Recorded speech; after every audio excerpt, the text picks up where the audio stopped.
3 സ്ത്രീകളെ കാണാതായ കേസിൽ ക്രൈംബ്രാഞ്ച് കസ്റ്റഡിയിലുള്ള സെബാസ്റ്റിനെ കുറിച്ച് പുറത്തുവരുന്ന ഓരോ വിവരങ്ങളും ഞെട്ടിക്കുന്നതാണ്. സെബാസ്റ്റിന്റെ വീട്ടുവളപ്പിലടക്കം നടത്തിയ പരിശോധനയിൽ നിർണായക തെളിവുകളാണ് ലഭിച്ചത്.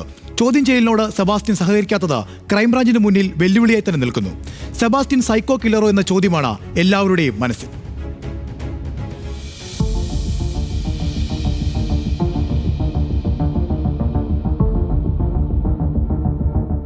സ്ത്രീ തിരോധാന കേസുകളിൽ ക്രൈംബ്രാഞ്ചിന്റെ കസ്റ്റഡിയിലുള്ള CM സെബാസ്റ്റ്യന്റെ ജീവിതം അടിമുടി ദുരൂഹത നിറഞ്ഞതാണ്. ഏറ്റുമാനൂർ ജൈനമ്മ തിരോധാന കേസിലാണ് സെബാസ്റ്റ്യൻ കുടുങ്ങുന്നത്.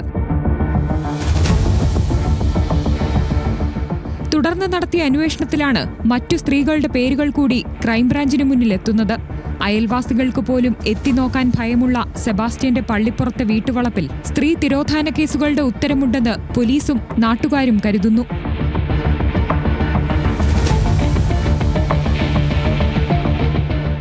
കാഴ്ചയിൽ സൗമ്യനെന്ന് തോന്നുമെങ്കിലും ചെറുപ്പം മുതലേ ക്രിമിനൽ സ്വഭാവമുള്ളയാളാണ് സെബാസ്റ്റ്യനെന്ന് നാട്ടുകാർ പറയുന്നു.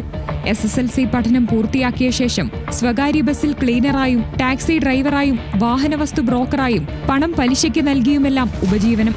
50-ാം വയസ്സിൽ ഏറ്റുമാനൂരുകാരി സുബിയയുമായി വിവാഹം.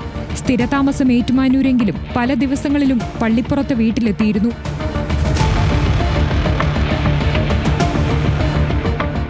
ചേർത്തല പള്ളിപ്പുറത്തെ വീടിനോട് ചേർന്നുള്ള 2.5 ഏക്കർ സ്ഥലം മുഴുവൻ കാടുകയറിയ നിലയിലാണ്.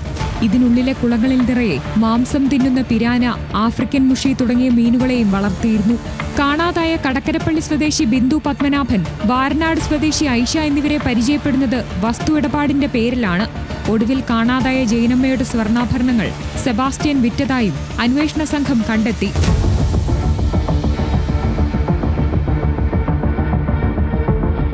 ജൈനമ്മ തിരോധാന കേസിൽ കോട്ടയം ക്രൈംബ്രാഞ്ച് കൂടുതൽ ചോദ്യം ചെയ്യലും തെളിവെടുപ്പും തുടരുകയാണ്. ഓഗസ്റ്റ് 12 വരെ സെബാസ്റ്റ്യന്റെ കസ്റ്റഡി കാലാവധി ക്രൈംബ്രാഞ്ചിന് ഏറ്റുമാനൂർ കോടതി നീട്ടി നൽകി.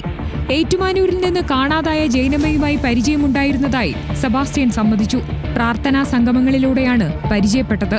ആലപ്പുഴ കൃപാസനത്തിലടക്കം പ്രാർത്ഥനയ്ക്കായി ഒരുമിച്ച് പോയിട്ടുണ്ടെന്നും സെബാസ്റ്റ്യൻ ക്രൈംബ്രാഞ്ചിനോട് പറഞ്ഞു. എന്നാൽ തിരോധാനം സംബന്ധിച്ച് തനിക്കൊന്നും അറിയില്ലെന്നാണ് ആവർത്തിക്കുന്ന മൊഴി.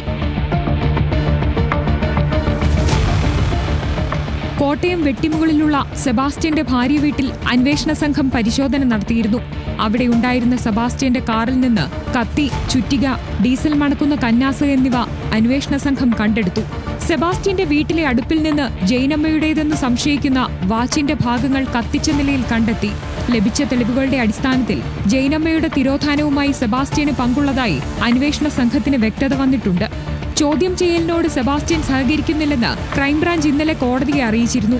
പള്ളിപ്പുറത്തെ വീട്ടിൽ നിന്ന് കണ്ടെത്തിയ അസ്ഥികഷ്ണങ്ങളുടെ DNA പരിശോധനാ ഫലം ലഭിച്ചാൽ കേസിന്റെ ചുരുളഴിയുമെന്നാണ് അന്വേഷണ സംഘത്തിന്റെ പ്രതീക്ഷ. News desk, news Malayalam.